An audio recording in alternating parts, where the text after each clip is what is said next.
ఈ programme Joyce Meyer ministries partners మరియు friends ద్వారా స్పాన్సర్ చేయబడింది.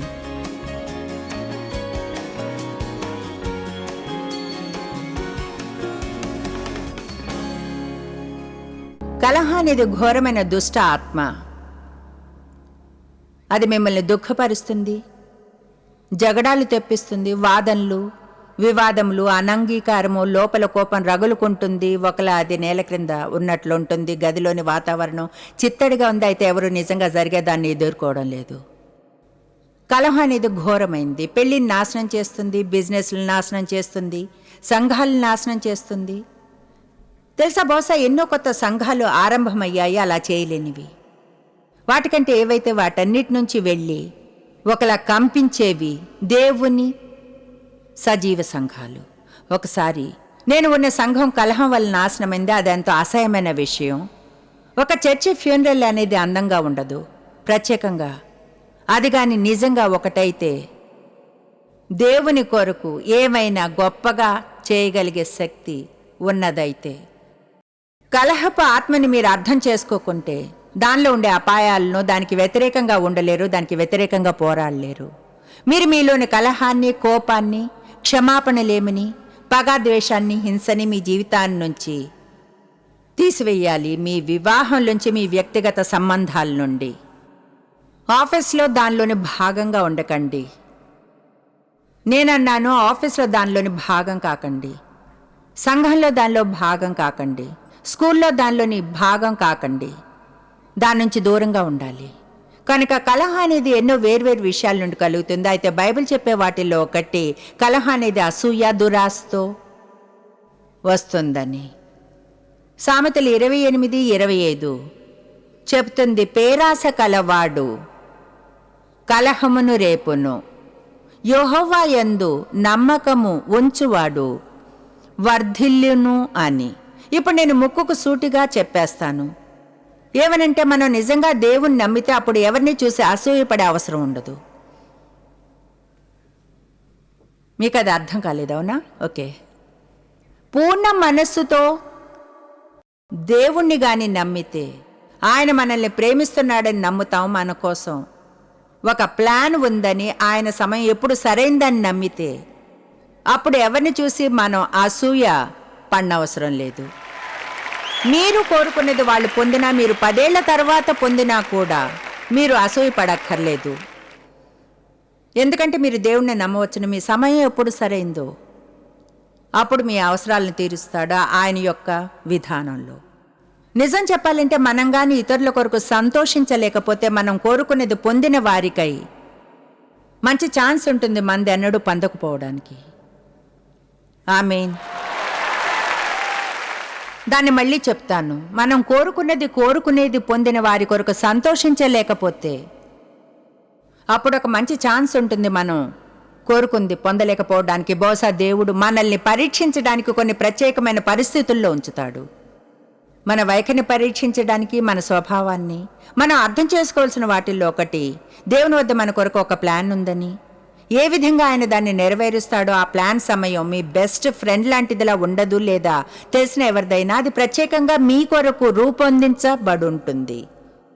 మీరంటే దేవునికి ప్రేమ, ఆయనకి సరైన విధానం తెలుసు. మీరు కోరుకున్నది పొందడానికి తగ్గ సమయం అవసరం, కోరిక. అది మీకు సరైందైతే, చెప్పేది వినండి, అది మీకు సరైందైతే దాన్ని హ్యాండిల్ చేసే పరిణతి మీకు గానుంటే. చూడండి, చాలాసార్లు మనకి ఎక్కువ ఫలం కావాలి, కానీ ఒక్క వేరు ఉండదు. మనకు వేరులు లేకుంటే ఏమవుతుంది? ముందుగా వచ్చే తుఫాను ఉందే, అది మిమ్మల్ని ఎగరవేస్తుంది. అందుకే చాలాసార్లు దేవుడు మన మనసులో విషయాలను ఉంచుతాడు. అది జరిగించడానికి చాలా కాలం ముందే. కేవలం దేవుడు మీకు వాక్యాన్ని ఇచ్చినందున మీ జీవితంలో జరిగే దేని గురించి అయినా దాని అర్థం అది అనుకూలంగా జరుగుతుందని కాదు. ఒక అనుకూలమైన అదొక సామర్థ్యమే దేవునితో గాని సహకరిస్తే. దేవుడు పరిచర్యలో ఉండడానికి పిలుపునిచ్చాడు. అయితే అది ఈ విధంగా జరగక్కర్లేదు. నేను గాని దేవునితో సహకరించుకుంటే అది అసలు జరిగి ఉండేదే కాదు. నమ్మండి, నమ్మకపోండి, మనం కోరుకునేది పొందినప్పుడు స్వభావం వృద్ధి చెందదు. మనం కోరుకునేది పొందనప్పుడు స్వభావం పరిణతి చెందుతుంది. అక్కడే అంటి పెట్టుకుని దేవుడు చేయమన్నది చేసినప్పుడే అవుతుంది. కనుక ఆశ్చర్యపోతుంటే, మీరు కోరుకున్నది పొందలేకపోతుంటే దాని అర్థం ఎదుగుతున్నారు. దాని అర్థం దేవుని పట్ల మీ కమిట్మెంట్ ఇంకా పరీక్షించబడుతుంది, అది లాగబడుతుంది. నేను నమ్ముతాను, కొన్నిసార్లు ఆ క్రమంలోని భాగం దేవుడు మీ ముందు మీరు కోరుకున్నది పొందిన వారిని ఉంచుతాడు, ఉంచి చెప్తాడు వారికై సంతోషించమని. ఆమేన్. అదంతా ఆధ్యాత్మిక ఎదుగుదలలోని భాగమే. కనుక కలహం అసూయ నుండి పుడుతుంది. దురాశ ఆత్మ కలవారు వారుకున్న దాంతో ఎన్నడూ సంతోషపడిన వారు ఎప్పుడూ ఎక్కువే కోరుకుంటారు. ఎన్నో కారణాలు కలహాలను రేపుతారు. ఒకటి, వాళ్ళు పర్మనెంట్గా ఎన్నడూ తృప్తి చెందరు. ఇప్పుడు మీరు ఒక క్షణం ఆలోచించండి, మీరు ఎంత నిలకడగా తృప్తిగా ఉంటారు. దీని గురించి ఆలోచించాలని నా కోరిక. నేను ఎన్నో ఏళ్ళు క్రిస్టియన్గా గడిపాను. చాలా కాలం ఎంతో తృప్తిగా నిజంగా లేను. నాకు ఉండేది తెలుసా, 1-2 రోజులు ఇక్కడ అక్కడ, ఒక వారం ఇక్కడ అక్కడ.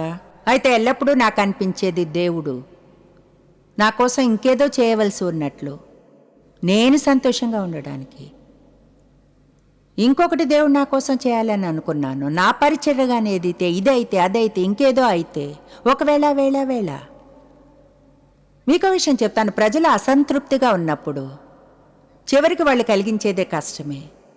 మీకు అది తెలుసా? చర్చిలో ఎవరో కూర్చుని ఉంటారు, ఆరాధనా నాయకురాలు కావాలనే కోరికతో.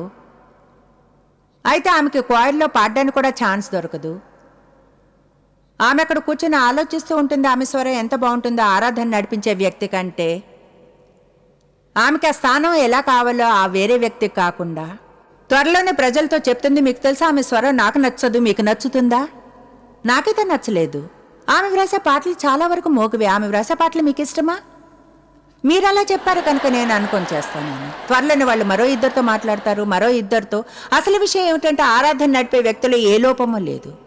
అది ఆమెకు సంఘంలోని ఆరాధన మరియు దేవునికి మధ్య విషయం. ఆమె అక్కడ ఉండకూడదంటే ద్వారాన్ని మూసేస్తాడు. అక్కడున్న వ్యక్తి ఇలా అనాలి, దేవా నా మనసులో ఏముందో నీకు తెలుసు, నువ్వు తగ్గ సమయంలో అది జరిగేలా చూస్తావని తెలుసు. నువ్వు ఆ ద్వారాన్ని తెరవనంత వరకు నువ్వు కోరుకున్న చోట నేను సేవిస్తాను. నువ్వు ఎక్కడంటే అక్కడ సేవిస్తాను. నేను సహాయకరంగా ఆశీర్వాదంగా ఉండాలి. మీరు చేయగల వాటిల్లో ఒకటి ఏమిటంటే, మీరు అసూయపడే ఆరాధన నాయకురాలకి సహాయకరంగా ఉండడమే. ఆ విధంగానే అసూయతో పోరాడగలం. దాన్ని మనసులో ఉంచుకోకండి. ఇలా అనండి, ఇది దయ్యపు విషయం, దీన్ని మనసులో ఉంచుకోను. నీకు చూపిస్తాను అపవాది, నువ్వు నేను అసూయపడేలా చేస్తున్నావని. అయితే నా జీవితంలో ఎన్నడూ ప్రేమించినంత ఎక్కువగా ప్రేమిస్తాను అని చెప్పేది అర్థమవుతుంది. ఎప్పుడైతే ఆ అసంతృప్తి అనేది ఉంటుందో మనలో, మనం కోరుకున్నది పొందలేము. ప్రజల మీద పగ తెచ్చుకోవడం ఎంత ఈజీనో, విమర్శించడం, తీర్పు తీర్చడం మనం కోరుకున్నది పొందిన వారిని. ఎవరు నా కారును చూసి అసూయపడిన వారు లేరు, నా కారు లాంటిది ఉన్నవారు. కనుక నిజంగా ప్రజలు మీకున్న దాని గురించి తీర్పు తీరిస్తే, నిజం చెప్పాలంటే మీకు అది ఉన్నందున వాళ్ళకి కాదు, మీకున్నదని వాళ్ళకి కోపం లేదు, వాళ్ళకి లేదన్నదే. ఆమేన్. ఎన్నడూ ఎవరికో ఉంది చూసి అసూయ పడకండి మీరు, కానీ దాన్ని పొందడానికి వాళ్ళు చేసింది చేయడానికి ఇష్టపడుకుంటే. హలో, నాకు పెద్ద పరిచర్య ఉంటే బాగుండేది సిస్టర్ జాయిస్లా. నేను కోరుకోగానే పొందలేదు.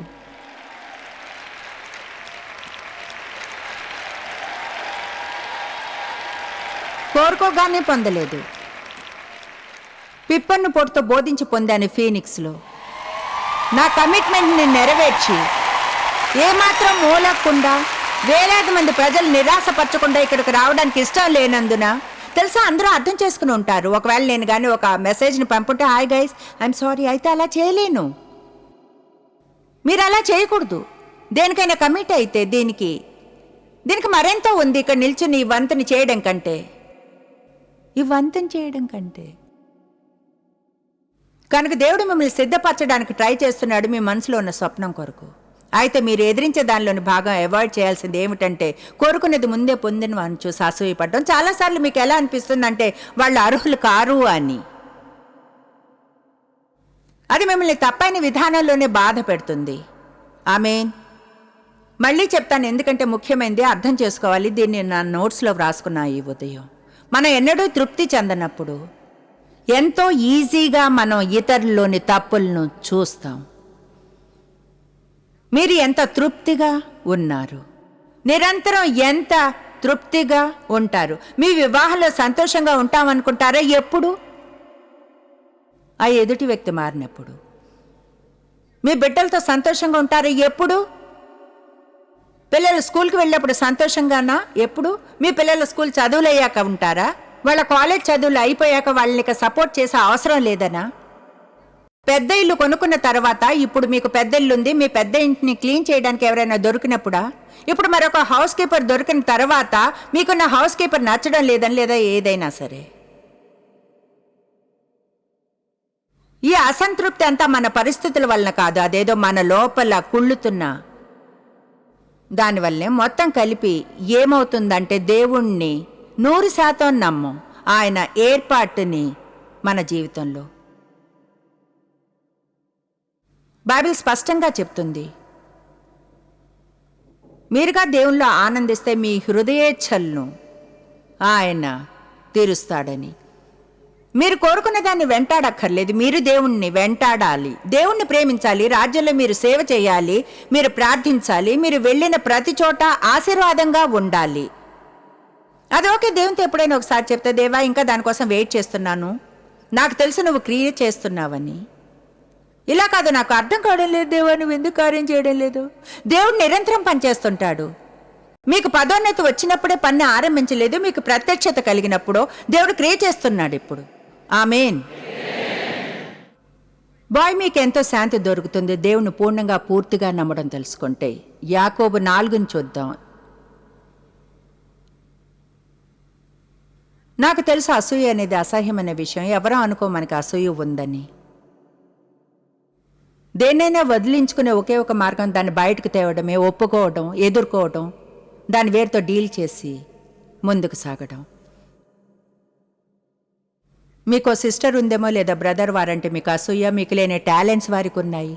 మీకు అనిపిస్తుంది అమ్మా నాన్నలకు చూడండి మీ మీద కంటే వారి మీద ఎక్కువ ప్రేమ ఉన్నట్లు. అర్థమైందా లేదా?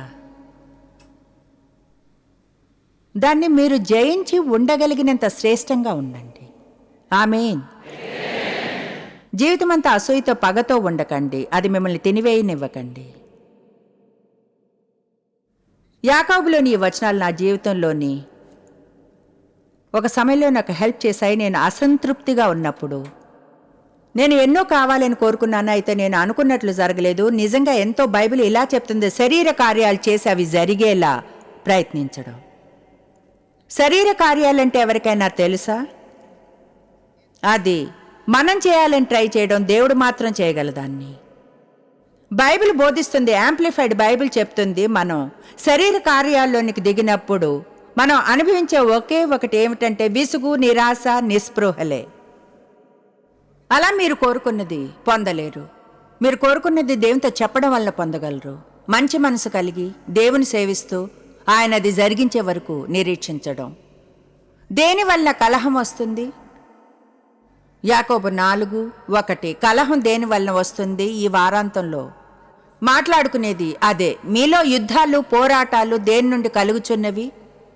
మీ అవయవముల్లో పోరాడు మీ భోగేచ్ఛల నుండియే కదా. ఆయన అంటున్నాడు, కలహం ఆరంభమయ్యేది మీరు కోరుకునే అన్నిటి వల్లనే. అది హోదా కావచ్చును, అదేదైనా వస్తువు కావచ్చును, అది ఏదైనా ఒకలాంటి ప్రమోషన్ కావచ్చును, అది ఏదైనా పరిచర్య కావచ్చును. మనం కోరుకునే విషయాలు మీరు అడిగినన్ను మీ భోగముల నిమిత్తము వినియోగించుటకై దురుద్దేశంతో అడుగుదురు కనుక మీకేమీ దొరుకుటలేదు. కోరుకునేది పొందే విధానం దాన్ని ముందే పొందిన వారిపై అసూయపడ్డం కాదు. మరొక స్త్రీని చూడడం మానండి. మరొక స్త్రీ అయితే అనుకుంటున్నారా, మీ బాడీ నాకుంటే బాగుండు, నీ జుట్టు నాకుంటే బాగుండేది, నీ ఒళ్ళంతా నున్నగా ఉంటే బాగుండు, ఉంటే ఉంటే ఉంటే బాగుండు. అయితే ఉండదు. కనుక ఉన్నదాన్ని బాగా ఉంచుకోవడం తెలుసుకోండి, వీలైనంత శ్రేష్టంగా.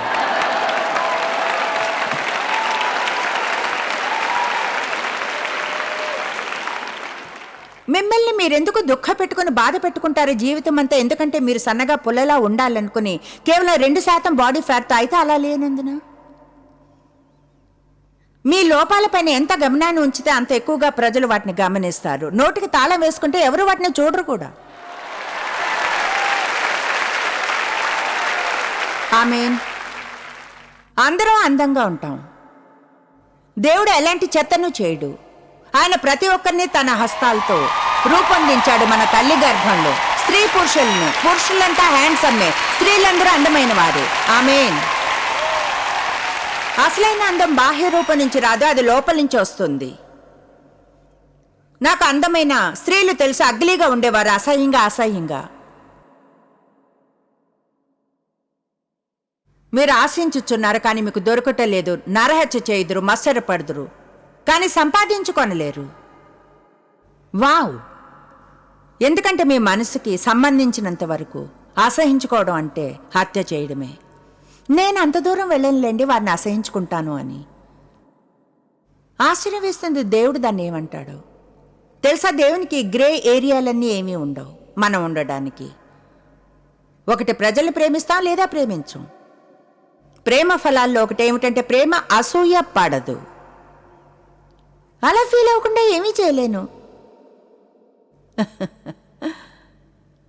కొన్నిసార్లు ఏం చేయలేము. ముందుగా ఆ విషయంలో అయితే చెప్తున్నాను, మీరు కానీ దేవుని వాక్యాన్ని ముందుగా వాడడం ఆరంభిస్తే నేను మీకు బోధించే విధానంలో మీరు వాటిని జయించగలరు. మీకు అసూయతో సమస్య కానీ ఉంటే నేను చేసింది మీరు చేయండి. మీరు మత్సరపడ్డం, అసూయపడ్డం, దురాశ అనే దాని మీద ఉన్న ప్రతి వచనాన్ని తెలుసుకుని వాటిని మీరు వ్రాసుకోండి. వాటిని మీ కంప్యూటర్లో ఫీడ్ చేయండి. వాటి పుస్తకాలు ఉంచుకోండి. వాటిని మీరు ఒప్పుకోండి. ఆ వ్యక్తి వద్దకు వెళ్లాల్సి వస్తే ఎవరి మీద అయితే అసూయ ఉందని తెలుసో మీరు ఆ వచనాలన్నింటినీ ఒప్పుకోండి. అక్కడికి వెళ్ళడానికి ముందు ప్రార్థించండి, దేవుణ్ణి సహాయం చేయమనండి. మీ ఫ్రెండ్ దగ్గరికి వెళ్ళి చెప్పండి, నా కోసం నువ్వు ప్రార్థించు, ఎందుకంటే మరొక వ్యక్తి మీద అసూయతో నాకు సమస్య ఉంది, నా జీవితంలో అది ఉండకూడదు. మీరు దానిపై దేవుని సహాయంతో దాడి చేస్తే అపవాది వచ్చిన చిల్లోకి పాక్కుంటూ వెళ్ళిపోతాడు.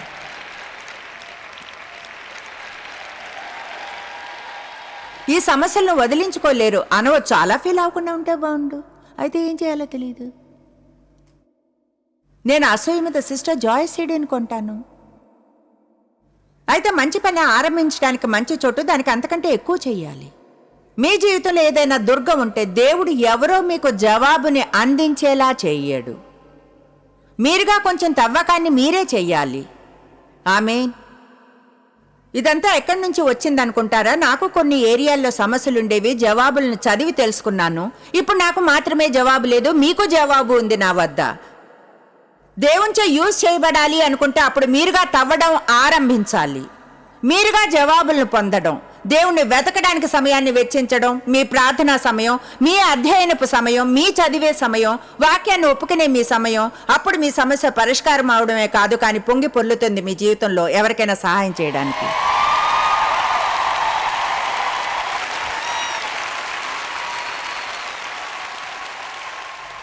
మీరు అసూయ పడుతున్నారు, మత్సర పడుతున్నారు కనుక మీరు కోరుకునే తృప్తి, శాంతి, సమాధానములు మీకు దొరకడం లేదు కనుక పోట్లాడుతున్నారు, యుద్ధం చేస్తున్నారు. తర్వాత వచ్చిన నాకు ఇష్టం, ఇది నా జీవితాన్ని మార్చివేసింది, మీరు అడగనందుని మీకేమీ దొరకదు. బాయ్, నేను అది అర్థం చేసుకున్నప్పుడు నా జీవితంలో పెద్దదేదో పొందాను. మీకేమైనా కావాలంటే దానికోసం దేవుణ్ణి అడగండి. అది సరైందైతే ఆయన మీకు ఇస్తాడు. అది సరైంది కాకుంటే ప్రార్థించండి, ఆయన అది మీకు ఇవ్వకూడదని. ఎందుకంటే లోకంలో అత్యంత హీనమైనది అభిషేకించబడినది ఏదైనా పొందడమే. నాకు పెద్ద పరిచర్య ఉంటే బాగుంది సిస్టర్ జాస్లా. లేదు, ఉండదు. ఇది ఉంటే బాగుండంటారు. అయితే బహుశా దాంతో వచ్చే బాధ్యతను మీరు తీసుకోవాలని అనుకోరు. ఒకవేళ మీరు పొందాల్సింది అదే అయితే దేవుని పట్ల విశ్వాసంగా ఉండండి, ఆయన అది జరిగేలా చూస్తాడు. కొంతమంది అంటారు, నా పరిచర్యను ఎలా ఆరంభించాలి, ఆరంభించకూడదని ప్రార్థించండి.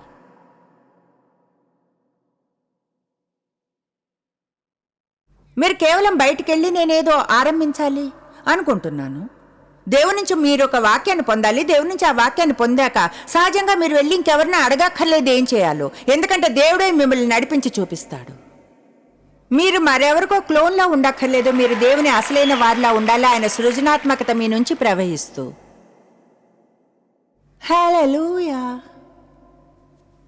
దాని గురించి నాతో కలిసి ఓ నిమిషం ఆలోచించగలరా? మిమ్మల్ని విసుగుపరిచే విషయాలన్నీ కూడా మీరు పెళ్లి చేసుకునే వ్యక్తి మారాలని అనుకుంటే దేవుణ్ణి అడగండి. మీరుగా చేయడం మానండి.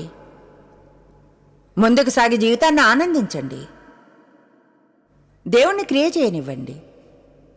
ఆఫీసులో ప్రమోషన్ కావాలంటే మంచి ఎంప్లాయీగా ఉండండి. ఉన్న చోట విలువైన వారిగా చేసుకోండి. మీరు లేకుండా వాళ్ళు ఏమి చేసుకోలేనట్లు దానికోసం దేవుణ్ణి అడగండి. తగ్గ సమయం వచ్చినప్పుడు అది సరైందైతే దేవుడు దాన్ని మీకు ఇస్తాడు. చాలా విషయాలుంటాయి మనం అనుకునేవి. మనకు అది ఉంటే నిజంగా అది కావాలని తెలుసుకుంటాం, దాని అవసరం లేదు అని. నాకు ఆ కథ ఇష్టం. దుర్వినియోగపరిచే కుమారుంది. చిన్నవాడు తండ్రి వద్దకు వచ్చి చెప్పినప్పుడు, తండ్రి, నా వంతు సొత్తు నాకిప్పుడే కావాలి. నాకు ఆసక్తి కలిగించిన విషయం అతని తండ్రి అతనికి ఇవ్వడం. మనసులో తెలిసిన దాన్ని అతను హ్యాండిల్ చేయలేడని.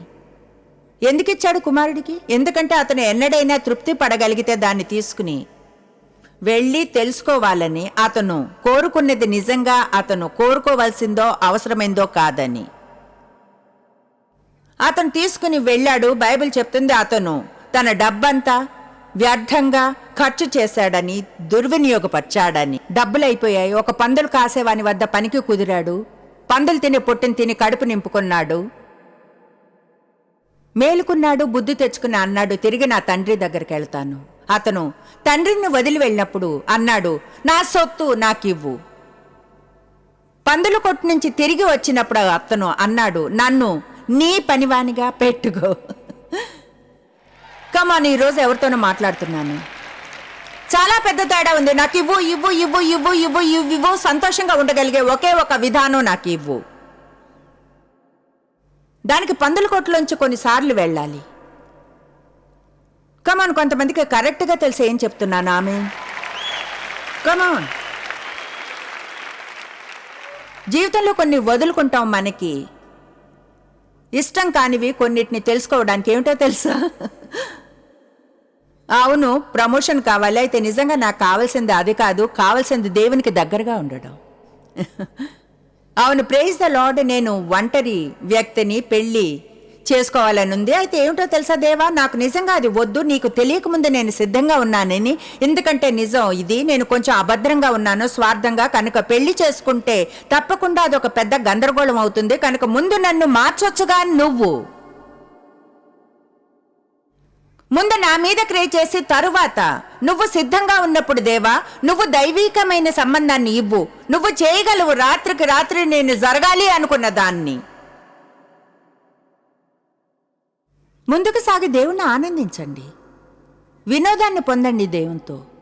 జీవితంలోని ప్రజలతో సంతోషంగా ఉండండి. అన్నిటికీ టెన్షన్ పడ్డం మానేయండి. మీరు సంతోషంగా ఉండాలనుకునే వాటికే అసలైతే అది మీకు సరైందైతే దాన్ని హ్యాండిల్ చేసే పరిపక్వత ఉంటే మీకు దేవుడు ముందే దాన్ని మీకు ఇచ్చి ఉండేవాడు. మీరు అనవచ్చు, అపవాది సంగతి ఏమిటి? అది కేవలం అపవాదైన ఆశీర్వాదాన్ని అడ్డుకుంటున్నాడు, అతనికి ఎక్కువ ఘనతనిస్తున్నారు.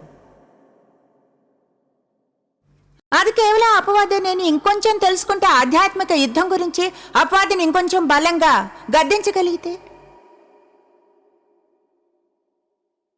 అప్పుడు కోరుకునేది పొందగలను. కనుక దయ్యాల మీద అరుస్తాం. చెప్తున్నాను, చచ్చిపోతాను అనుకునే వరకు ఉపవాసం ఉన్నాను కోరుకునేది పొందడానికి. అంటే ఎంతగా ఉపవాసం చేశానంటే సైజు 6 వేసుకునేంత వరకు.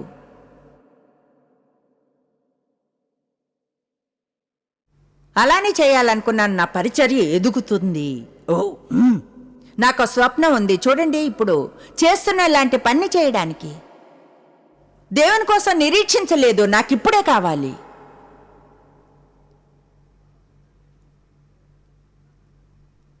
ఎవరితో అయినా ఈరోజు మాట్లాడుతున్నానా?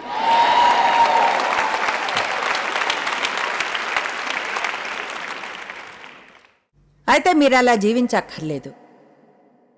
చివరికి నిర్ణయం తీసుకున్నాను. యేసు వచ్చింది నేను జీవితాన్ని ఆనందించాలని. ఒక్కరోజుని మిస్ చేసినా, ఒక్కరోజు ఆనందించకుండా ఉన్నా అదొక పెద్ద విషాదమే అని. అదొక పెద్ద విషాదమే. అందులో ఎక్కువగా అంతా ఒక మైండ్ సెట్టే. అయితే సంతోషంగా ఉండే మార్గాల్లో ఒకటి, మీరు ఏం చేస్తున్నా సరే వెంటనే మీ మైండ్ని సరైన దిశలో సెట్ చేసుకోవడమే. కనుక మైండ్ని సెట్ చేసుకోండి. నిన్ను కావలసినంతగా నమ్ముతున్నాను దేవా, నేను చేయాలనుకున్నది కానీ ఒకవేళ చేయలేకుంటే అందుకు ఏదో కారణం ఉంటుంది. నీకు తెలుసు, నాకు తెలీదు. నేను మంచి వైఖరిని ఉంచుకుంటే నువ్వు దాన్ని నాకు ఇచ్చేలా చూస్తావు, పొంది ఉన్న దానికంటే రెట్టింపు ఇస్తావు. మన నమ్మకాన్ని దేవుల్లో ఉంచి శాంతిని, తృప్తిని గాని వెదికితే, నిర్ణయం తీసుకుంటే నా జీవితంలో శాంతి కొరకు ఏం చేయాలన్నా చేస్తాను. అప్పుడు కలహం లోపలికి రావడానికి అసలు చోటే ఉండదు. దేవుడు మనం పొందాలనుకునే ఆశీర్వాదాన్ని కలహం దొంగిలిస్తుంది. ఆయన పిలుపునిచ్చింది సమన్వయానికి, ఐకమత్యానికి. జాయిస్ మేర్ మినిస్ట్రీస్లో మీరు మాకెంతో ముఖ్యులు. మిమ్మల్ని అభినందిస్తున్నాం. మా ఫ్రెండ్స్కి, పార్ట్నర్స్కి థ్యాంక్స్. ప్రపంచవ్యాప్తమైన ఈ పరిచర్య సాధ్యమయ్యేలా చేసినందుకు. అందరం కలిసి ఆకలిగొన్న వారికి భోజనం పెడుతున్నాం, బీద వారికి బట్టలిస్తున్నాం, దేశాలకు సువార్తను పంచుతున్నాం. ఈ రోజే సంప్రదించండి joycemeir.org. ప్రార్థనా నివేదనల్ని మాతో పంచుకోండి. మా సాధనాల గురించి తెలుసుకోండి. జాయిస్ సభల షెడ్యూల్ని తెలుసుకొని మాతో పార్ట్నర్ అవ్వండి. ప్రపంచమంతా క్రీస్తు ప్రేమను పంచడానికి. ఈ programme Joyce Meyer ministries partners మరియు ఫ్రెండ్స్ ద్వారా స్పాన్సర్ చేయబడింది.